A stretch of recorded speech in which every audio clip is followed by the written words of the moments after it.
Bienvenue la famille madridista, on se retrouve pour une nouvelle vidéo sur l'actualité Real Madrid. Vinicius, j'espère maintenant remporter mon premier titre avec l'équipe nationale. Mbappé, but, double passe décisive et dévouement lors de ses débuts en tant que joueur du Real Madrid. L'UNA envisage de quitter le Real Madrid. United fait obstacle à la course du Real Madrid et de Liverpool pour l'Eni Euro. Rejoins la chaîne.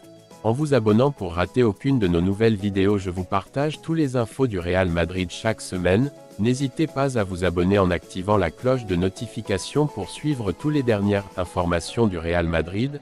Je vous dis tout, on commence. Vinicius. J'espère maintenant remporter mon premier titre avec l'équipe nationale. L'attaquant de 23 ans a assuré que le Brésil dispose d'une génération de joueurs qui arrivent très fort.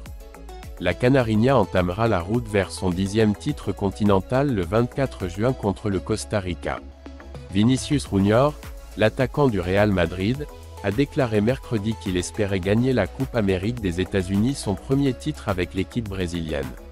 Je n'ai toujours pas de titre avec l'équipe nationale, j'espère que c'est le cas maintenant, a-t-il déclaré aux médias de la Confédération brésilienne de football, CBF, après avoir rejoint la concentration Canarinha à Orlando.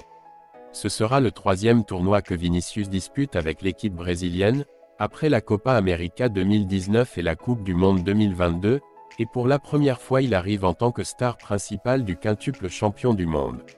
L'attaquant de 23 ans a assuré que le Brésil dispose d'une génération de joueurs qui arrivent très fort, et qu'il faut maintenant bien se préparer pour le tournoi.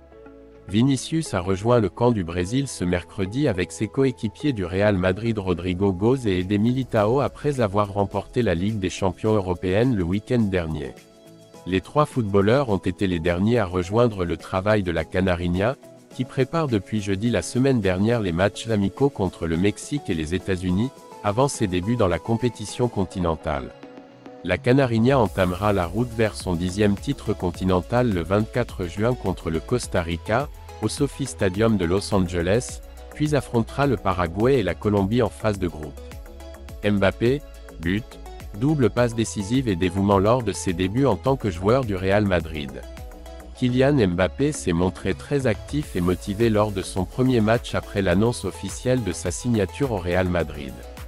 Kylian Mbappé a été le protagoniste de son premier match après l'annonce officielle de sa signature au Real Madrid. Il n'était pas habillé en blanc, mais avec l'équipe de France lors de la préparation amicale de l'Euro 2024 contre le Luxembourg, mais c'était ses débuts en tant que joueur à part entière du Real Madrid. Mbappé s'est montré très actif durant les 45 premières minutes de jeu au stade Saint-Symphorien de Metz. Un match, qui avait des nouvelles avant de commencer, a été abandonné à la dernière minute en raison d'une rhinopharyngite. La première occasion était un tir contre le poteau d'Antoine Griezmann à la 12e minute, mais Mbappé commença bientôt à monopoliser tous les projecteurs. Portant le brassard de capitaine et le 10 sur le dos, il prend la direction de l'aile gauche. Occasion et passage d'objectif. À la 25e minute, le Parisien avait une belle occasion d'ouvrir le score. Son tir du pied gauche à bout portant a été repoussé par le gardien luxembourgeois Maurice Encornet. Il était très frustré. 10 minutes plus tard, Mbappé réclamait avec véhémence un pénalty de Slimani. Il y a eu un contact, mais c'était en dehors de la zone. Leur activité frénétique s'est multipliée en fin de première période. Un défi de Carlson à la 41e minute l'a fait très mal, mais juste une minute plus tard, il a descendu le couloir, a fait ce qu'il voulait avec son marqueur, Carlson, et a mesuré un centre pour que la tête de Kolo Muani ouvre le score. La seconde mi-temps a également été lancée avec intensité par la toute nouvelle recrue du Real Madrid. Un geste personnel avec un slalom spectaculaire, mais une mauvaise définition avec la jambe droite. C'est allé très haut. Deuxième assistance et but avec sentiment. En seconde période, Mbappé s'est toutefois montré plus intermittent. Il a continué avec beaucoup de liberté de mouvement en attaque, en partant du centre mais en allant vers l'aile, surtout, pour résoudre des contre-attaques rapides.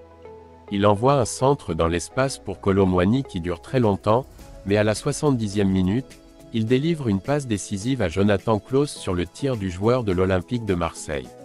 Une passe courte après un corner, mais pour les statistiques, c'était sa 33e passe décisive avec le maillot bleu. Didier Deschamps l'a maintenu sur le terrain bien décidé à marquer son but, alors que Griezmann et Thuram sont partis et qu'il n'y avait aucune trace du numéro de Mbappé sur le tableau du quatrième arbitre. Et son but a été atteint à la 85e minute, après avoir profité d'un superbe jeu personnel du Barcola récemment introduit. Tir bas depuis l'intérieur de la surface dans le filet et célébration pour un parent récemment décédé. Il a montré son image sur un t-shirt qu'il portait en dessous en guise d'hommage et a levé les bras vers le ciel. United fait obstacle à la course du Real Madrid et de Liverpool pour l'Eni Euro. Le club anglais préparerait une offre pour convaincre le jeune défenseur lillois. L'équipe blanche est intéressée mais ne souhaite pas non plus participer à une offre. Autre équipe qui rejoint la candidature de l'Eni Euro, Manchester United. Le jeune défenseur central de 18 ans, qui joue actuellement à Lille, a retenu toute l'attention des grandes équipes européennes avec ses performances cette saison. Le dernier, gros poisson, à avoir jeté son dévolu sur Euro a été l'équipe du Diable Rouge, qui, après le départ de Raphaël Varane, préparerait une offre d'1 million de dollars pour acquérir les services du jeune footballeur. Un joueur qui, au milieu de la saison, était envisagé pour Liverpool et le PSG, même si pour l'instant, le club le mieux placé est le Real Madrid. United cherche un remplaçant pour Varane. Les Diables Rouges s'attendent à un été de changement après avoir confirmé le départ de 7 joueurs de leur effectif. Dans la lutte pour revenir dans le top 5 de la Première Ligue, l'équipe d'Erik ten Hag a commencé à se déplacer sur le marché avec un gros sac à dos d'argent. Ils n'ont pas hésité un seul instant à se lancer dans la course à un joueur qui surprend toute la France et qui figure sur la liste du Real Madrid, l'Eni Euro. Selon Marca, ainsi que le Daily Mail, United aurait manifesté son intérêt pour le joueur de 18 ans, évalué à 60 millions d'euros. Les médias anglais affirment, de leur côté, que United cherche à reconstruire ses options défensives après le départ de Raphaël Varane, alors que son contrat actuel à Old Trafford expire. Cependant, l'incorporation du Français est compliquée, puisque le Real Madrid est en tête pour recruter Euro, même si le club blanc ne veut pas non plus se lancer dans une offre pour acquérir ses services. Le Real Madrid, le mieux placé en cas de départ de Nacho. Avec la continuité de Nacho en suspens, le Real Madrid lorgne l'Eni Euro depuis des mois. Le joueur de 18 ans a disputé 32 matchs avec Lille au cours de la saison et les a aidés à atteindre la 4e place de la Ligue 1. Euro est sur le radar de Madrid depuis janvier et, à l'époque, des rapports affirmaient que le jeune était l'une de leurs principales cibles. Lille avait mis sur la table une clause de sortie de 100 millions après l'intérêt du PSG en janvier, mais son prix est désormais de 60 millions, un bonbon pour les grandes équipes d'Europe. Le défenseur central lillois pourrait être influencé par le fait que son compatriote Kylian Mbappé ait récemment débarqué au Santiago Bernabéu. L'UNA envisage de quitter le Real Madrid. Le gardien est mécontent d'avoir été remplacé en finale de la Ligue des Champions et son agent, Jorge Mendes, lui a proposé de chercher un autre club malgré l'accord de son renouvellement. Le numéro 13 du Real Madrid est très contrarié d'avoir été remplacé en finale de la Ligue des Champions, même s'il avait prévu que ce serait la décision finale d'Ancelotti. Comme l'a appris ce journal, son environnement familial immédiat l'incite à rechercher une sortie immédiate du Real Madrid. Et son représentant, Jorge Mendes, conscient de la situation, a déjà mis sur sa table la possibilité de le mettre sur le marché. Renouvellement approuvé, mais non signé. Tout cela malgré le fait que l'UNA a un contrat pour une saison supplémentaire et qu'il y a quelques mois il a accepté, mais n'a pas signé, sa prolongation jusqu'en 2029. Cela s'est cependant produit lorsqu'il était titulaire. Désormais, le gardien envisage de forcer sa sortie. Manchester United le porte dans ses prières et, selon Relevo, l'Atlético s'est également montré intéressé au cas où Jean Oblak terminerait son séjour au Metropolitano cet été. Et l'UNA bénéficie d'une présence en Europe, contrairement à ce qui s'est passé l'été dernier, lorsque le gardien envisageait déjà de chercher une porte de sortie en raison du manque de minutes et de la hiérarchie de Courtois. Ancelotti l'a persuadé de continuer et il est aujourd'hui gardien de but avec des copines parmi l'élite européenne. Le gardien ukrainien a défendu les buts du Real Madrid ces derniers mois avec une performance plus que remarquable. En fait, en Liga, il a été le gardien avec le meilleur ratio de buts encaissés parmi ceux qui ont joué au moins 20 matchs, 17 en 21 matchs, et en Ligue des Champions, Il a été décisif en quart de finale, sauvant 2 pénaltys dans l'angoissant fusillade contre Manchester City à l'Etihad. Bien que ses mérites soient reconnus, l'U20 a été exclu de la formation de départ pour la finale de Wembley. Il est vrai qu'il souffrait d'un virus, la grippe B, qui l'a empêché de participer à certains entraînements la semaine précédente et l'a même obligé à se rendre plus tard à Londres, par précaution. Mais il est tout aussi vrai que la décision a été prise à l'avance. Ancelotti n'a longtemps douté que Courtois serait son titulaire à Londres.